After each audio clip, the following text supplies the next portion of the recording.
This past April, I flew to Boston to officiate at my college roommate's wedding. It was my first overnight away from my daughter, Sella, who at the time was 5 months old.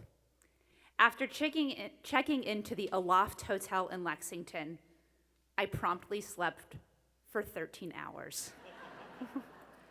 At the reception after the wedding, I have a distinct memory of standing alone, next to the cheese table, talking to no one, plate poised, sipping a glass of wine, thinking, I am having an awesome time. Yes, I have now lived firsthand the story that so many of you have been telling me. Time is experienced differently once you have children. This past year, I taught a class to a group of Shabbaton parents focusing on the question, is there a way to have it all? We reflected on the question after reading a portion of Sheryl Sandberg's book, Lean In Together. Sandberg writes, for many men, the fundamental assumption is that they can have both a successful professional life and a fulfilling personal life. For many women, the assumption is that trying to do both is difficult at best and impossible at worst. We wondered aloud as to whether or not this work at keeping balance was in fact experienced differently between men and women. And then I asked Sheryl Sandberg's central question to the group. Is there a way to have it all? The room erupted with charged energy and emphatic responses. The most emphatic voice in the room summed up the communal sentiment. You're asking the wrong question. Indeed, and agreed. This notion of having it all is an attainment-based question, which reifies time and experiences, turning them into objects that we seek to possess or acquire. So what's the right question, I asked. The room once again erupted with responses. How do I give my life meaning? Is it possible to appreciate it all? Is it possible to be grateful for all that I have? How do I live with a sense of purpose? On June 2nd, as she marked the conclusion of Shloshim, the 30-day mourning period for her husband Dave, who had died suddenly a month before, Sheryl Sandberg posted the following message on her Facebook page. And Michelle Masagia, our rabbi, quoted from this in a different space earlier today. She wrote, a childhood friend of mine who is now a rabbi recently told me that the most powerful one-line prayer he has ever read is this: let me not die while I am still alive. I would have never understood that prayer before losing Dave. Now I do. I think when tragedy occurs, it presents a choice. You can give in to the void, the emptiness that fills your heart, your lungs, constricts your ability to think or even breathe, or you can try to find meaning. These past 30 days, I have spent many of my moments lost in that void.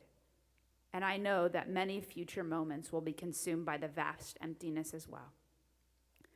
But when I can, I want to choose life and meaning. And I thought, I want to choose life and meaning too. And I don't think, by the way, that there is a tension between these two experienced realities that Sandberg writes so bravely and beautifully about. Indeed, this is the truth of life.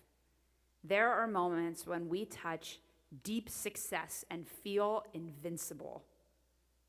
And there are times when the rug of life, which represents normalcy, groundedness, and planning, gets ripped out from underneath us. And it is up to us to make sense of it all. This is the stuff of living. So I ask now, how do we choose life and meaning and find a way to feel gratitude for all that we have? On the 11th of Elul, 11 days into the month preceding Rosh Hashanah, in which we are meant to engage in introspection, Rabbi Masagi and I sat together checking in. She said to me, I've been working through Jeff Bernhardt's new book on Elul, doing an exercise every day. And I said to her, I have been carrying Jeff's book in my bag. back and forth from home to temple. Does that count? No, she said, I don't think so.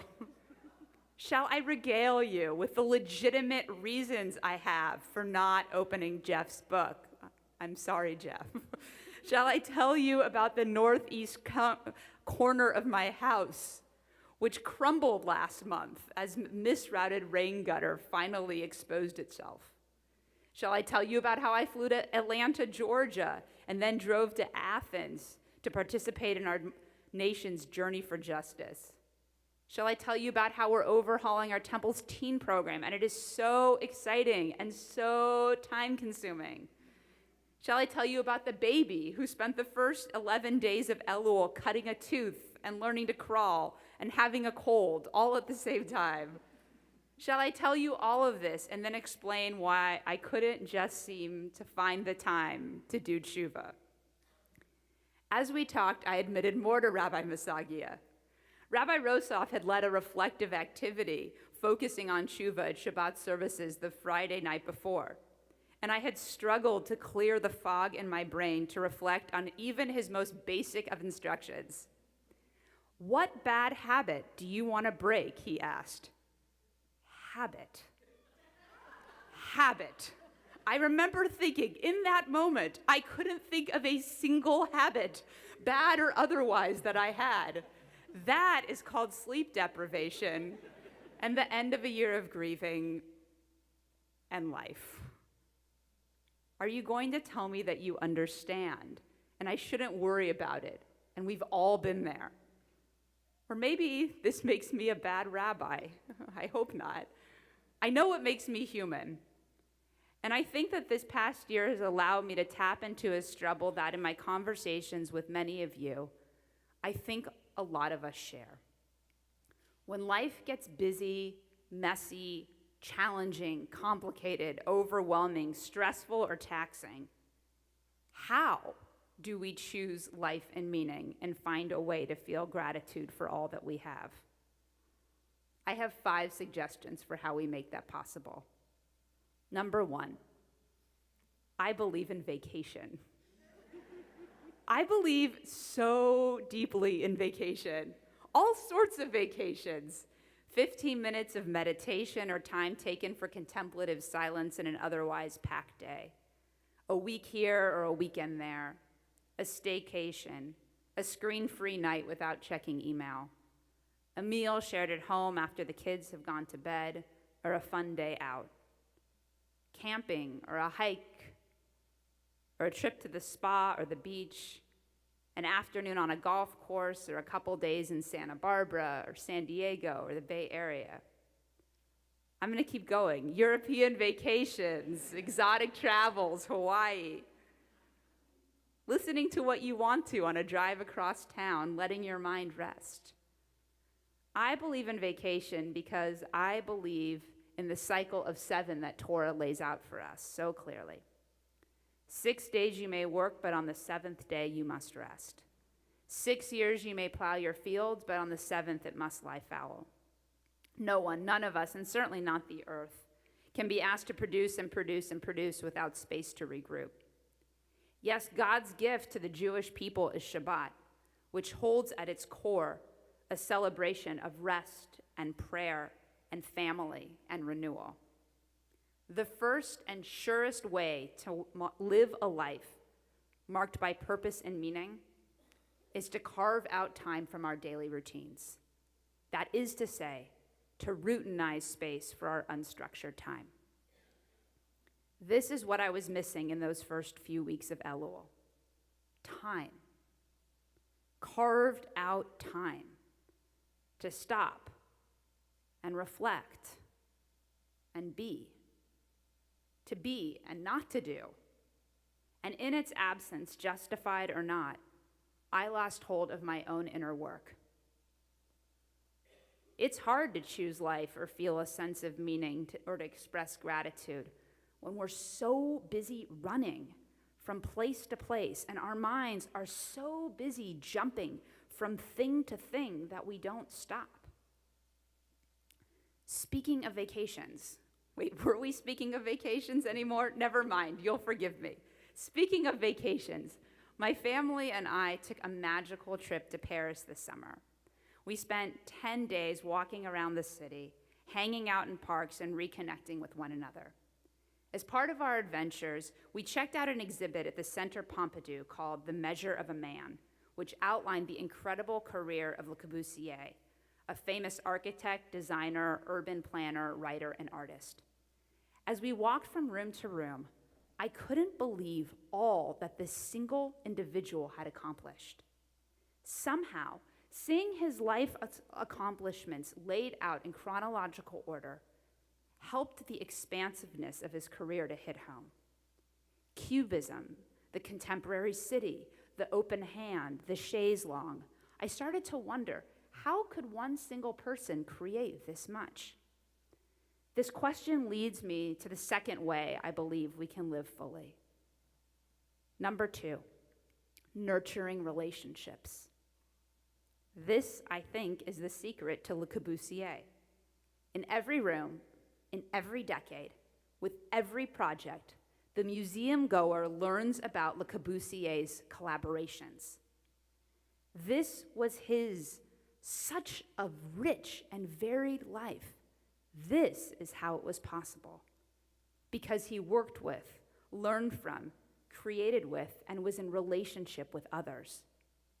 In the final portion of the exhibit, the public is treated to a shaky black and white film clip from Le Corbusier's final days, spent in a 12-foot square cabin in Côte d'Azur in the south of France. The film is delicious. I couldn't walk away. As I watched an aged Le Corbusier sitting outside on a wooden table, surrounded by artists and thinkers and writers and designers, one after another, they came up to him. Even without sound, the story unfolding was clear. They would ask him a question, and he would answer. This was the give and take this man had known his entire life. And now, as his days were coming to an end, he was making the difference in the careers of others. The final image of the exhibit is a photograph of a naked Le Corbusier, shot from behind as he stands in front of a canvas, thick frame glasses on his face, cigar in his mouth, a big scar running down his thigh, smiling slightly. This combination of images is what stuck with me. A moment of unleashed freedom and a life well lived in relationship with others. To me, the photo and the film were the final pieces of evidence of real lastingness. A life lived his way with others imperfectly. And he was satisfied, content. The relationships we nurture are our greatest legacy, and they give purpose and meaning to our everyday existence. Our relationships require time and attention, even real work and outpouring and mending. And in turn, they fill us. Living a life rooted in relationships requires intentionality. It requires us to give and receive, to make time for the people that matter to us, and having a sense of intentionality in the process. There is indeed an interplay between vacation or Shabbat or rest time, whatever you want to call it, and valuing the people who are dear to us. Number 3, exercise. Let me be clear. I am the least athletic person I know. I am in fact drawn to the exercises of those 40 years my senior: walking, riding a stationary bike, and water aerobics. And despite my deficiencies, I am convinced of the importance of exercise in our lives. I'm convinced because the evidence supporting this claim is pretty conclusive. You've all heard the studies. 20 minutes of walking a day cuts our risk of premature death by almost a third. Exercise enhances our brain activity and plasticity. Exercise lifts our mood and boosts our sense of well-being. When it comes to our children, many of us are committed to keeping their lives well-rounded. Soccer, baseball, softball, basketball, swimming, tennis. But when it comes to our own fitness, we may be willing to skip a workout, or a week's, or a month's, or a year's, because of other pressing commitments. The picture I'm painting here is an interrelated one. When we take time for self-renewal, nurture our relationships with one another, and pay attention to our own fitness, we open up possibilities for living a life in balance, a life rooted in meaning and gratitude. And yet, all of these disparate activities run the risk of remaining disconnected if we do not find space to engage in the sacred. That is to say, our lives are fractured if we do not tap into the interconnecting source of the universe. Number 4, engaging with the sacred. I recently led a workshop for B'nai Mitzvah families, during which we reflected on the difference between keva and kavanah. Keva refers to the fixed prayers we say when we go to services. Kavanah refers to the spiritual intention, the feeling we put into the prayers we say, as well as the spontaneous prayer that leaps to our lips in times of gratitude, praise, despair, and supplication. We talked about how to live our lives with a spirit of kavanah. One family said that this meant slowing down. I liked that definition. It resonated with me. I can very easily lose myself in the zipping nature of the day. Meeting to meeting, responsibility to responsibility, commitment to appointment, carrying unopened the book that offers me an opportunity to reflect. Kavanah is the fundamental difference between making space for the sacred, the holy, the transcendent, the eternal in our lives, and not. Some of you may have a regular prayer or meditation practice and find this sense of routinized inner work routine, just as some of you may work out regularly or have a life filled with moments of renewal. And others of you may still be thinking about Rabbi Rosov's habit question that I repeated in the beginning of my sermon. Habits? What habits? Some of you may be thinking, I've got this locked up and I'm good to go. Those of you in this category, I am jealous of. Living a life connected to the sacred means living a rooted life, a life in which we attend to more than our own needs and desires, and to more than the needs and desires of family, friends, and coworkers. Living a life connected to the sacred means recognizing that there is a connective spirit in our lives, but only if we want to notice it and tap into it. Living a life connected to the sacred may mean attending Shabbat services, stopping to make motzi before eating, saying the Shema before bed, or keeping a regular yoga or meditation or mindfulness practice. It may mean hikes in beautiful spaces or spontaneous blessings uttered in the moment.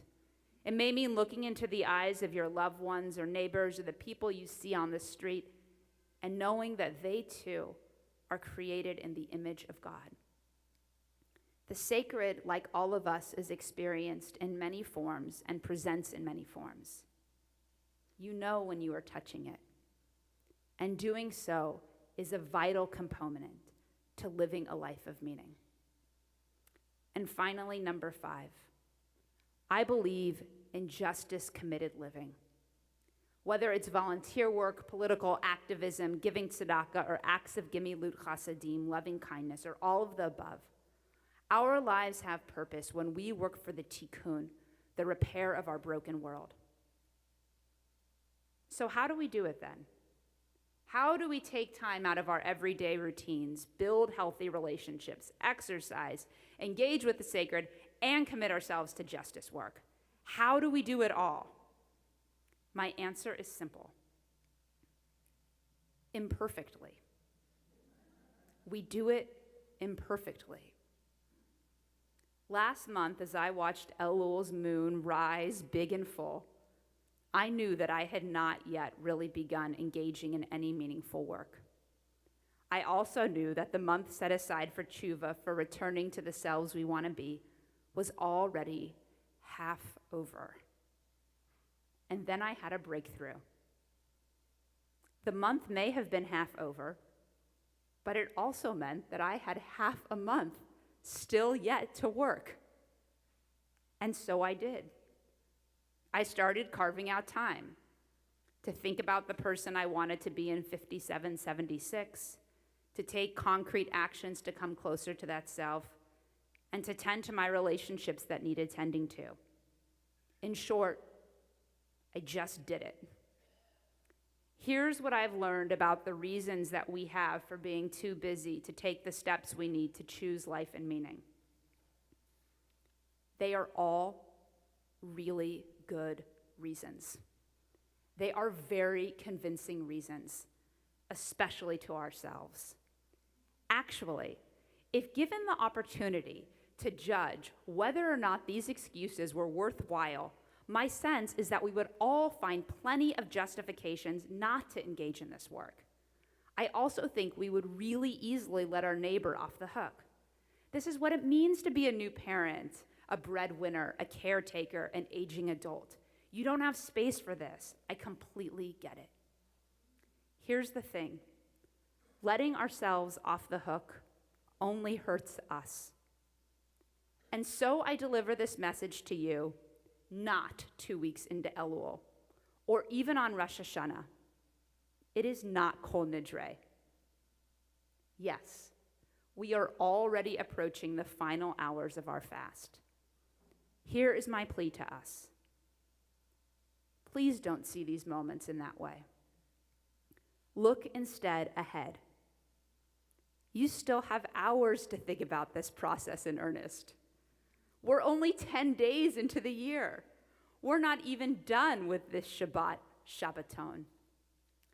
What I am offering you is a recipe for illogical living.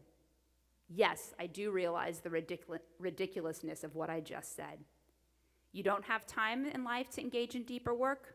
So make time. Slow down, do more.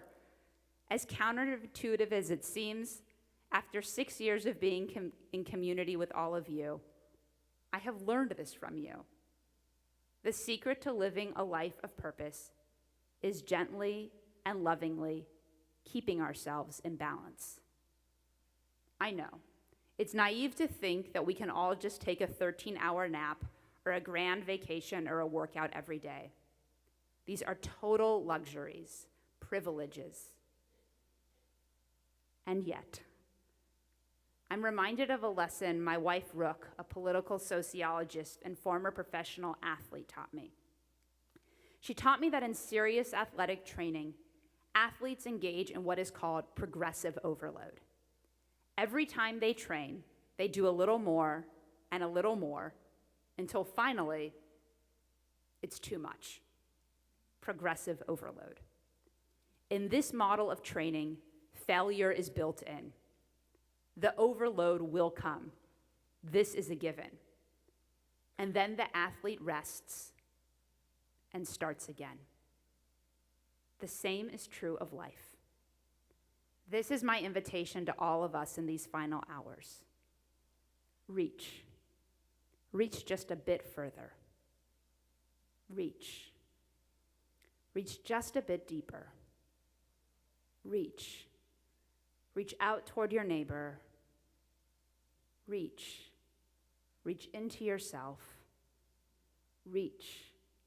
Reach and pull in the sacred and bring yourself just a little bit closer to your life of meaning, to your life of gratitude. How do we choose life and meaning and find a way to feel gratitude for all that we have? We just do. Shana Tova.